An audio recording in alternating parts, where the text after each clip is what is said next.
저는 왜 예수님을 믿게 되었을까요? 제 답도 같습니다. 살아계신 하나님을 만난 사람을 저도 만났어요. 그리고 오늘 이 자리 살아계신 하나님을 만난 사람으로 제가 이 자리에 서려고 합니다. 오늘 여러분에게 제 삶의 간증을 보여드리려고 하는데요. 저는 중학교 시절 천명선교사의 간증을 듣고 선교사를 꿈꿨고 그리고 제가 선교사를 떠났습니다. 그리고 오늘 저는 천명선교사의 한 간증을 듣고 선교사를 꿈꾸게 되었었던 한 선교사의 이야기를 여러분에게 드리려고 합니다. 조금은 재밌게 들을 수 있도록 좀 이상한 사진들도 많이 넣었어요. 네, 조금 너무 부담스럽게 보지 않으셨으면 좋겠고요. 많은 반응과 행복한 시간들 되면 좋겠습니다. 저는 2015년 1월에 천명선교사 45기로 제가 선교사를 다녀왔습니다. 이후에 스리랑카에서 1년의 사역도 더 있는데요. 사실 오늘 이 1시간으로는 절대 할 수가 없습니다. 그래서 오늘도 적당한 시간을 조절해가지고 할 거고요. 근데 스리랑카 이야기는 다음에 기회가 되면 좀 나눌 수 있도록 하겠고요. 오늘은 천명선교사 이야기들을 중심으로 한번 이야기를 나눠보도록 하겠습니다. 네, 사진 혹시 이거 좀 크게 볼 수 있을까요? 네, 리즈 시절입니다. 어떤가요? 멋있어요. 이악 물고서 말하신 것 같긴 한데요. 네, 잘생겼죠. 죄송합니다. 제 리즈 시절인데요. 아이들에게 뽀로로보다 아주 유행했습니다. 필리핀에서 진짜 인기가 엄청났습니다. 길 다니면서 사인하고 다녔어요. 사인펜을 들고 다녔습니다. 필리핀 사람들한테 와, 이민호. 네, 죄송합니다. 네, 천방지축 45기의 모습입니다. 이 사진도 원래 막 보여주면 안 되는 사진인데 뭐 아는 사람 있더라도 다들 그냥 모른 척 해주면 되겠고요. 원래 저렇게 생긴 건 아니고요. 엽기 사진으로 찍은 것입니다. 정말 좋은 기수였고 약 2달 넘게 이들과 함께 선교사 교육을 받으면서 행복한 시간을 보냈고 파송식을 받게 되었어요. 결과가 이제 나오는 겁니다. 파송식 때 이제 결과가 어떻게 나오냐면요. 그 사람 이름이 땅 이렇게 나옵니다. 사진하고 사람 이름 땅 그리고 밑에 그 지역이 나와요. 요즘에 조금 달라져서 막 그 지구부터 해가지고 샤 이렇게 해가지고는 좁혀지면서 이렇게 하더라고요. 그래서 조금 더 드라마틱해졌는데 여튼 저는 그렇게 3단계로 나눠져서 나왔습니다. 제 얼굴이 딱 나왔습니다. 놀랬어요. 그리고 제 파트너가 딱 나왔습니다. 제 파트너는 프린스라는 애였는데 왕자예요. 그래서 왕자님과 함께 제가 이제 선교지를 이제 배정을 기다렸습니다. 선교지가 딱 나왔는데 어디였을까요? 알만한 곳입니다. 세부입니다. 좋습니다. 세부 딱 떴는데 어떤 느낌이 들었을까요? 와, 상상이 됐습니다. 와, 세부 기분이 좋았어요. 신혼여행지도 하고요. 사람들이 오 세부 막 이러면서 분위기가 막 그랬습니다. 그때 제가 속으로 한 생각이 있었어요. 오지 가고 싶은데. 그랬는데요. 하나님이 제가 말했었던 그 말을 들으셨나봐요. 마닐라에서 이제 세부로 향하기 시작했습니다. 세부까지 이제 배를 타고 하루가 걸려가지고 거의 한 30시간 정도 걸려가지고 이제 배를 타고 갔어요. 그리고 버스를 탔습니다. 저는 어디로 가는지도 모릅니다. 그냥 타라니까 타가지고 갑니다. 버스를 타서 이동하는데 8시간을 올라갔습니다. 그 필리핀 버스 잘 아시지만 지프니 그 먼지들 다 맞고 엄청나게 아주 시원한 바람들을 다 맞으면서 탈 수 있는 그런 버스인데요. 먼지, 매연, 얼굴에 때가 좔좔 흐를 정도 8시간 정도 타면요. 진짜 때가 이렇게 흐릅니다. 그 정도 타고 버스에서 내렸어요. 그래서 항구에서 한 6시간 정도 기다려서 배를 타고 들어갔습니다. 제 선교지가 등장했습니다. 이게 제 선교지입니다. 세부? 세부? 네. 네, 세부였습니다. 그런데 저는 이 섬을 보고서는 제가 4가지 없는 섬이라고 제가 그렇게 표현을 하는데요. 4가지가 없습니다. 첫 번째 4가지 없는 것. 첫 번째는 바로 영어를 모르는 섬이었어요. 필리핀에 이제 선교사로 가기 위해서 제가 열심히 노력한 게 있었어요. 뭐였냐면 제가 군대를 갔다가 바로 선교사를 갔거든요. 그래서 군대에서 영어 공부를 열심히 했습니다. 하나도 안 늘었는데 여튼 열심히 했어요. 그래서 열심히 해가지고 그래도 이제 선교사 가가지고 열심히 해야지, 잘해야지. 그랬는데 이제 제가 가서 사람들에게 이렇게 물어봤죠. How are you? 그러면 뭐라 해야 돼요? 네, and you까지 가야 돼요. I'm fine, thank you, and you까지 해야지 이제 한국의 국룰입니다. 그런데 How are you? 이랬더니 사람들이 어떻게 반응하냐면요. 처음에는 어색한 줄 알았어요. 그랬는데 못 알아듣는 거예요. 구무스타까 하면은 바로 되는 아이유스랑 막 이렇게 바로 나와요. 근데 사람들이 영어를 아예 못하는 거예요. 저는 그렇게 그곳에 가서 벙어리가 됐습니다. 두 번째 이곳에 없던 것은 바로 이것입니다. 전기가 없었어요. 저녁이 딱 되잖아요. 와, 불이 다 꺼집니다. 그리고 하늘의 별이 예쁩니다. 아주 좋아요. 핸드폰으로 다른 짓을 한다? 상상도 못합니다. 덕분에 할 게 없어가지고 성경만 읽게 됐어요. 이렇게 보니까 또 장점 같기도 해요. 별이 예쁜 곳. 네, 좋습니다. 세 번째, 이곳은요, 과일이 없어요. 아, 이건 진짜 너무 지옥 같았습니다. 선교지 가면은 어때요? 뭘 기대해요? 과일 막 그냥 지나가다가 과일이네 이러고 사서 따먹는 그거를 약간 상상했었는데, 주민들하고 친해지자 그들이 말하는 거예요. 아, 얼마 전에 태풍이 왔다 갔는데 걔가 다 먹었어 라고 하더라고요. 한국 와가지고 한 달 동안 제가 망고를 열심히 먹었습니다. 근데 그 한 달 동안 먹은 그 망고 개수가 필리핀에서 먹었었던 망고 개수보다 더 많습니다. 네, 네 번째 가장 충격적이었었던 것이 있습니다. 바로 이 섬의 정체성인데요. 이 섬은 물이 없는 섬입니다. 왜 이런 데 사는 거예요? 물이 없는 섬인데, 물이 없다는 말은 무슨 말이냐면 이곳에 냇가도 없고요, 우물도 없고, 물을 뭔가를 얻어낼 수 있는 무언가가 전혀 없는 섬이에요. 우물을 팠대요. 우물을 팠는데 거기서 다 약간 그 짠물만 나와서 결국 먹을 수 없었다라고 했고요. 결국 이 사람들은 육지에 가서 물을 실어서 오고, 아니면 지금 현재 보는 사진처럼 이 오른쪽에 보시면 지붕에 물 받는 거 있죠? 지금 이게 혹시 뭔지 아십니까? 네, 네, 필터입니다. 필터인데 뭐로 만들었냐면요, 그냥 이불이에요. 이불 그냥 얹어가지고 천만 얹어놓은 상황입니다. 근데 이불은 한 번씩 빨았어요. 네, 그렇게 해서 거기에서 그 물이 흐른 것들, 그거를 제가 먹고 살았습니다. 지금 살아 있어요. 아, 이렇게 살다가 문제가 생길 때가 있습니다. 태풍이 불 때가 문제예요. 태풍이 불면은 비가 와야 되잖아요. 근데 비가 안 오고 바람만 불면 문제가 생깁니다. 바다로 가서 육지에 가서 물을 가지고 와야 되는데 파도가 치니까 갈 수가 없는 거예요. 그래서 제가 한 번은 가장 오랜 시간 동안 안 씻은 적이 있었어요. 아니, 못 씻은 걸로 할게요. 못 씻은 적이 있었는데 며칠 동안 못 씻었을까요? 한 달? 어우, 너무해요. 제가 그때 10일 동안 못 씻은 적이 있었습니다. 네, 10일 정도 못 씻으면 어떤 일이 일어나냐면요, 침대에 딱 눕잖아요. 일어날 때 어떤 소리가 나냐면 짜작 소리가 나요. 네.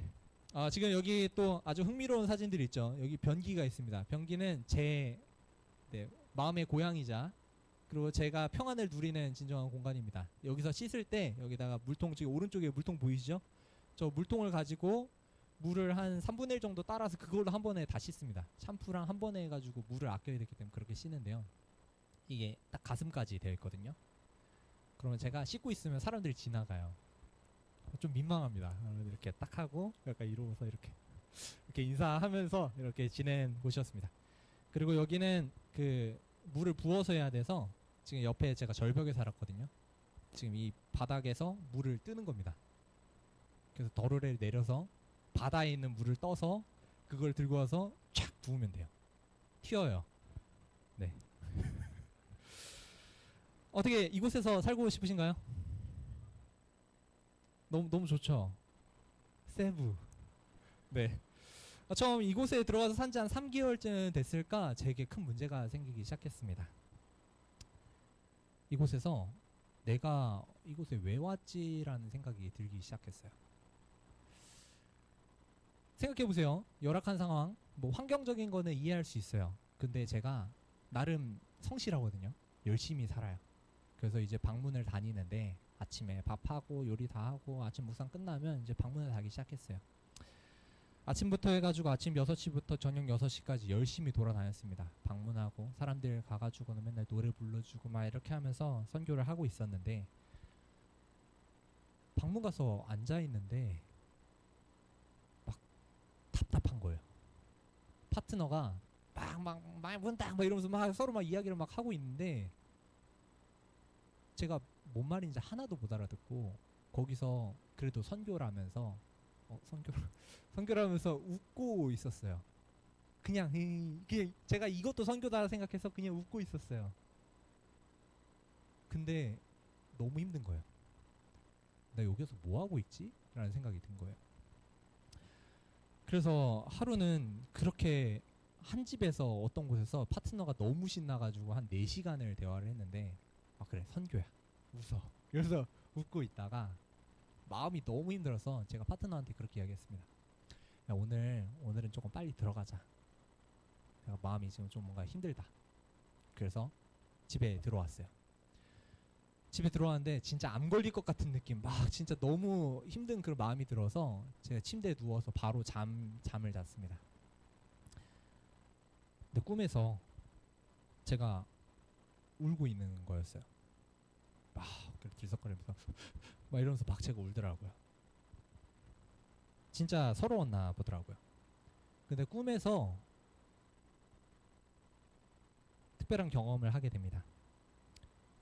제가 꿈에서 그렇게 울고 있는데 뒤에서 누가 저를 백허그를 해줬습니다. 그래서 저한테 이렇게 말했어요. 우리마, 내가 다 알고 있어. 내가 다 알아. 괜찮아. 내가 다 알고 있어. 난 너랑 같이 있어. 괜찮아. 제가 막 이러면서 계속 울고 있는데 너무 힘들어서 그러고 있는데 누가 저를 안아줬습니다. 그분은 예수님이었어요. 꿈에서 만난 예수님. 저는 그렇게 그곳에서 한참 울다가 잠이 깼습니다. 그리고 잠이 깨어서 제가 성경을 펴서 하나님 주시는 그 위로들을 기억하고 있는데, 제 친구가 줄을 쳐두었던 한 성경절이 눈에 들어왔습니다. 이 성경절을 함께 읽어보도록 하겠습니다. 욥기 7장 19절입니다. 시작. 주께서 내게서 눈을 돌이키지 아니하시며 내가 침 삼킬 동안도 나를 놓지 아니하시기를 어느 때까지 하시리까. 거기다가 무지개 색깔 연필로 해서 줄을 쳐놨어요. 제가 중학교 때 가장 힘들 때 하나님께서 제 친구를 통해서 위로해 주었었던 그 성경절이었는데요. 이 말씀은 욥이 했었던 고백입니다. 언제까지 절 놓지 않으실 겁니까? 라고 물어보는 거예요. 감사함 가득 넘치는 표현처럼 보이지만 사실 이 표현을 했을 때 욥의 상황은요, 무너져가지고 자신의 자녀들이 다 죽었고요, 강도 때로 인해 가지고 자신의 모든 재산을 다 잃었고 기와 조각으로 자기 몸을 긁고 있는 상황이었어요. 아내가 그냥 하나님 저주하고 죽어버려 라고 말할 정도의 상황이에요. 근데 그때 욥이 이렇게 고백하는 거예요. 주께서 내게서 눈을 돌이키지 아니하시며 내가 침 삼킬 동안도 나를 놓치지 아니하시기를 어느 때까지 하시리까. 절망 같은 순간인데 이 순간에 하나님께서 나와 함께 하신다라고 고백하고 있어요. 이 말씀을 읽고 있는데 엄청난 충격을 받게 됐습니다. 내가 지금 혼자 끙끙대고 있고 열심히 해본다라고 혼자 그렇게 발버둥 치고 있는데, 이거 지금 하나님이 이거 지금 다 보고 계시는구나. 내가 지금 힘든 상황 다 알고 계시는구나. 나를 침 삼킬 동안도 놓치지 아니하시는구나. 그거를 그때 깨닫게 됐어요. 성경에 수도 없이 말을 하셨습니다. 내가 너와 함께 하리라. 너무 많이 말씀하셨어요. 그런데 그 말을 수도 없이 읽었는데 그게 머리에서 가슴까지 내려온 순간이 바로 이 순간이었죠. 그런데 신기하게 이때부터 해가지고 제 선교지의 삶이 진짜 행복해지기 시작했어요. 할 수 있는 게 아무것도 없는데 제가 이곳에서 있는 이유를 발견하고 이곳에서 지금 하나님과 함께 사역하고 있음을 제가 고백할 수 있게 되게 된 거예요. 제가 무슨 일 할 수 있을까 생각을 하다가 저는 닥터가 되기로 마음을 먹었습니다. 제가 그때 당시에 불렸었던 명칭입니다. 닥터 앤드류. 사람들이 아프면 다 저에게 달려왔어요. 하루 종일 약 바르고 다니고 지나다니는 애 있으면 다리가 다 보통 다 상처가 있거든요. 그 상처들에 약을 발라줬습니다. 이렇게 제가 한 며칠, 한 일주일, 한 2주 정도를 했더니 나중에는 다치면 학교에 30분 거리거든요. 학교에서 30분 거리에서 다쳤는데 저한테 뛰어옵니다. 학교에서 치료를 받아야지 저한테 뛰어오더라고요. 그렇게 닥터 앤드류로 살아갔습니다. 그리고 이곳에 아까 전에 말했다시피 물을 못 마시는 곳이라 했잖아요. 그래서 물을 못 마시다 보니까 혈압이 다 엄청나게 높습니다. 그래서 보통 지금 평균 혈압이 120이잖아요. 그리고 140이 넘으면 그때부터 고혈압이라고 말합니다. 이곳은 140이 저혈압이에요. 제가 가서 이렇게 눌러서 하는 걸로 하면은 보통은 이렇게 해서 180에서 한 200까지 올렸다가 내리면서 첫 번째로 들리는 소리가 위에고 그리고 맨 마지막에 들리는 게 아래인데요. 그 가장 밑에 120에서 80 그 범위인데 200까지 올렸는데 소리가 둥 너무 크게 들리는 거예요. 220까지도 올려봤습니다. 들려요. 근데 아파 죽을라 그러더라고요. 그래서 이분들 200 넘은 사람들 엄청 많습니다. 중간에 쓰러진 분들도 많고요. 그래서 저는 그냥 사람들에게 건강에 대한 부분들을 계속 알려줘야 되니까 사실 가면 다 고혈압이에요. 그래서 가서 저는 이걸 이 단어들을 외웠습니다. 혈압에 관련된 이야기들을 배웠어요. 그리고 딱 해요. 그럼 고혈압이 나오잖아요. 그러면 따스 높다. 따스 그러면은 이 사람들한테 말하는 거 닭한뚜비 물 많이 마셔라. 닭한뚜비 그리고 가가지고 약 같은 거 많이 먹으라고 계속 이야기했습니다. 그래서 전 그냥 이 마법의 주문만 말하고 다닌 거예요. 따스 닭한뚜비 따스 여기 다 돌아다니면서 계속 그것만 하고 돌아다닌 거예요. 그렇게 하다가 아이들이 보이기 시작했고 이 아이들을 데리고 좀 성경 공부하면 좋겠다. 그래서 어린이 성경학교를 해야겠다 해서 집 앞에서 율동들을 가르치기 시작했습니다. 사람들과 관계를 맺기 시작했고 집 앞에서 매일 아이들 이렇게 성경 공부를 가르치고 성경절 적어 놓은 다음에 아이들한테 맨날 읽게 하고 외우게 하고 그렇게 했습니다. 말은 잘 안 통하는데도 아이들은 잘 따랐습니다. 싹트네, 창밖에 쩌렁쩌렁 이 정말 이 작은 동네가 우렁차게 울릴 정도로 아이들은 다 모였습니다. 제가 이때 사진을 보다 보니 하나님 만나서 얼마나 행복했는지 이런 사진도 있었습니다. 네, 킹 받는 사진이죠.